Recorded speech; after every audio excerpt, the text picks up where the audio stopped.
Just a heads up, it's never a good sign when the leader of your republic suddenly out of nowhere announces that he's going to build a giant arch of triumph to himself.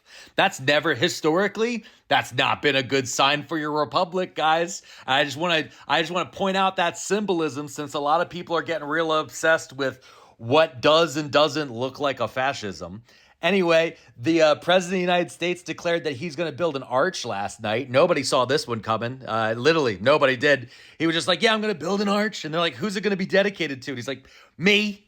Just going to build an arch, and like historically, this is it's bad, okay? It's being based off the Arc de Triomphe, which is an arch that was built in Paris that was ordered by Napoleon. You guys know who Napoleon was? He was the leader of the French Republic, who then made himself emperor one day, and his coronation marched right by the site of the Arc de Triomphe. It was finished years and years and years later, but like he made it a big deal. He was like, the arch is a big deal because the arch was being built to celebrate a big military victory that he had, right? He was like, this is a big military victory. I'm just like the Roman generals of old. And you see, the Roman generals of old, that's where we get the term triumph, that and the arch idea from. See, back in the Roman Republic, right? If a general, if he and his army that he paid out of his own pocket, if they won a big major battle, the Senate would declare a triumph. They would give him a big parade and they would march into Rome and they would march underneath this big arch.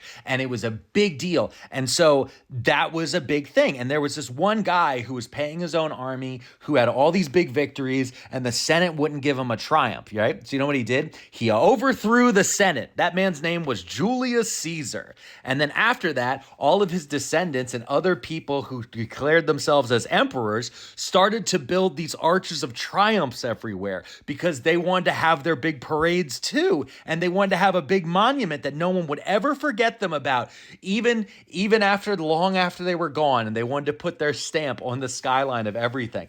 Caesar's a really interesting guy though, because he also was the first Roman consul, which was their version of president, to put his own face on money.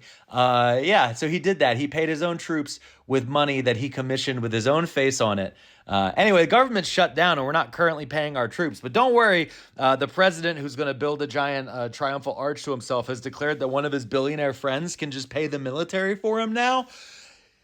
That's all good, right? We're is that as deep of a symbol as a necklace with lightning bolts?